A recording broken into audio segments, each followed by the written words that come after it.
Hi everyone, I'm Christella. And I'm Sia. Today we're going to be cooking Halva Fourno, which is a semolina cake. This is a traditional Greek recipe which you can find over on our website. Head on over to www.fayi.com.au and download the recipe from there. We're going to start by cooking. Yep, one of our favourite recipes. It was our first one anyway. We're very excited about it. So we're going to start off with some orange zest that we've just peeled from an orange. So just pop that into your bowl with the sugar. Thank you. And then I'm just going to mill that down. I'm assisting Christella.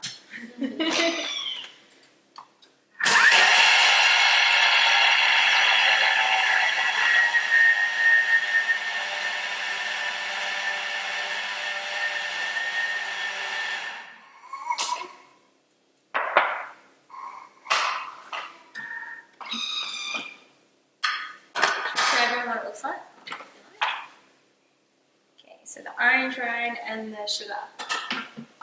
So then you just literally add everything else. I've got some semolina, just some self-raising flour, some butter. So just make sure you cube your butter and make sure it's a bit soft as well. Eggs.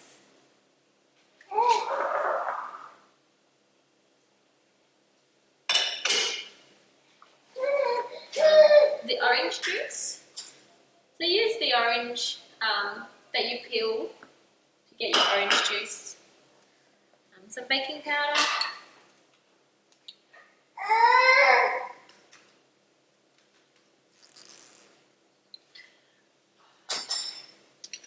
Thank you. And some vanilla.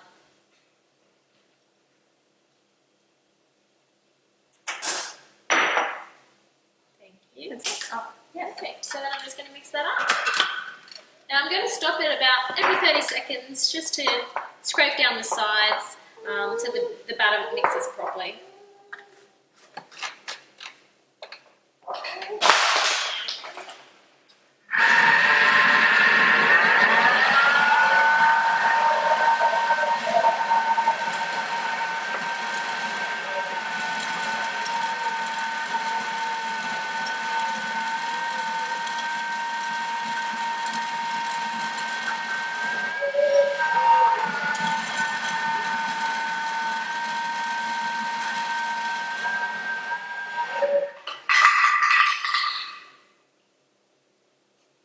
Let's have kids in the background.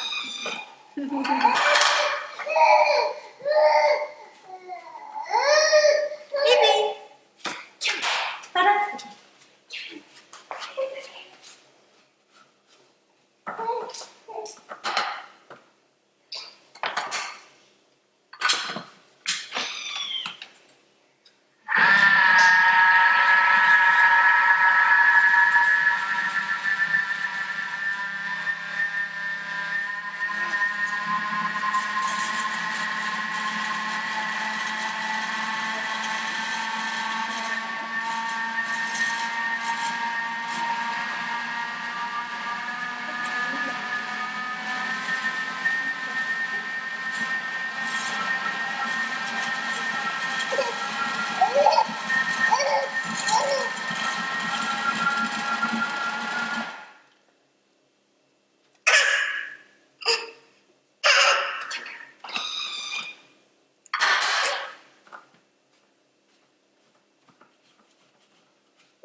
that's your batter, and then just pour it into your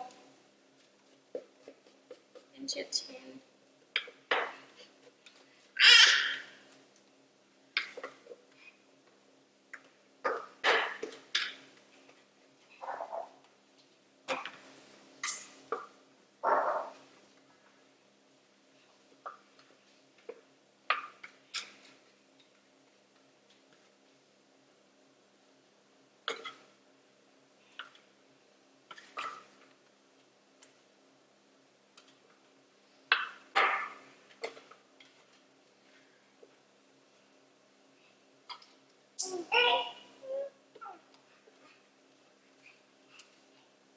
So I just put my bowl just back on just so I can get everything off the blades. Just turn the speed dial up to any speed and then I'll flick everything off.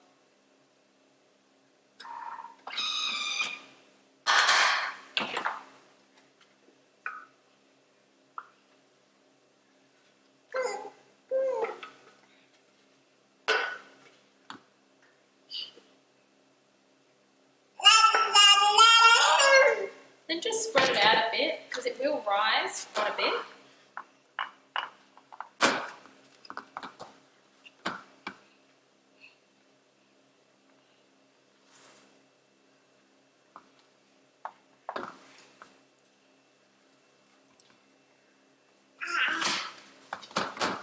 So do you always use a rectangular pan? This cake was always been done in a pan like this. So I personally do for this cake because we usually cut it up in diamond shapes. Mm-hmm. So that's why, ever since I can remember, we've always had this Yeah. cake made in this pan. So for me, it wouldn't be traditional if I didn't use this sort of pan. But I've never really tried it with any other pan, so you're more than welcome to try. And Yeah, I'm the same. My Thea cooks it in this size pan as well. Yeah. But I'm sure that you could do a different shape if you wanted to.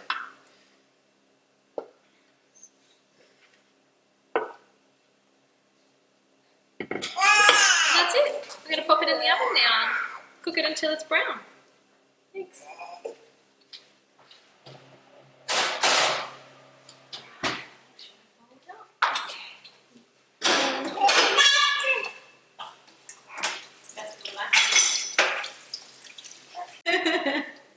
Alright, just while the cake's cooking, I'm just going to make the syrup and we'll pour this syrup on the cake once it's cooled down just a little bit. So I've just got my sugar, my water,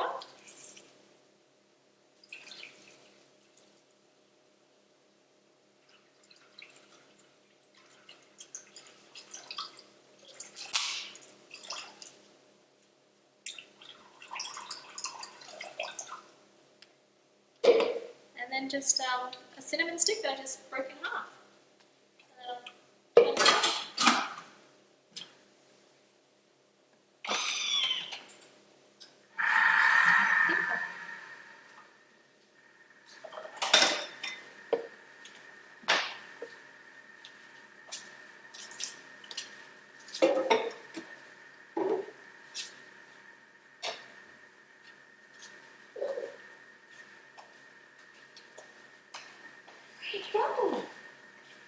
Going for a walk. It's cooked, it's just come out of the oven, so we've just given it maybe 1 or 2 minutes just to cool down a little bit.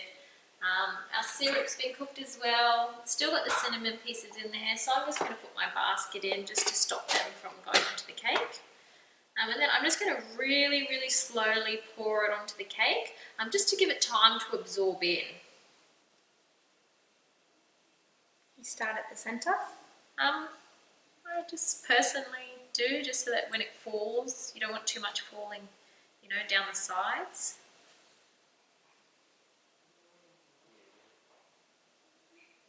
Do it slowly too, because it's so hot, the syrup. If you do it all at once and really fast, the top of your cake will come off. You don't want that to happen.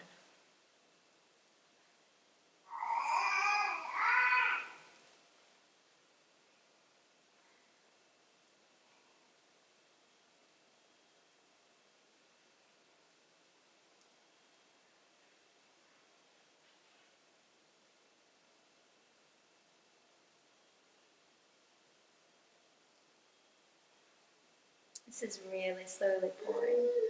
As you can see it being absorbed, see how you can see it on the top being really moist? As if I just poured it, not everywhere would get the syrup because it would just go straight down the sides. And you can kind of see on the top layer where the syrup has gone through and where it hasn't. And then once it's sort of The moist side and the dry side, so you know where to pour. Yeah, that's right.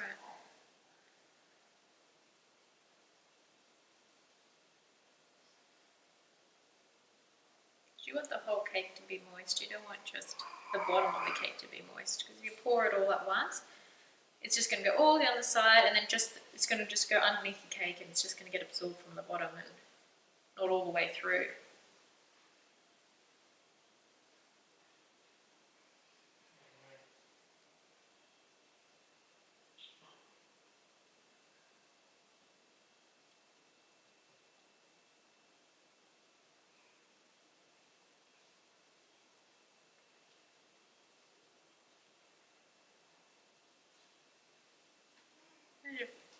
You'll see that the cake is moist, and once it starts to sort of flood, just pour the rest on. That's fine.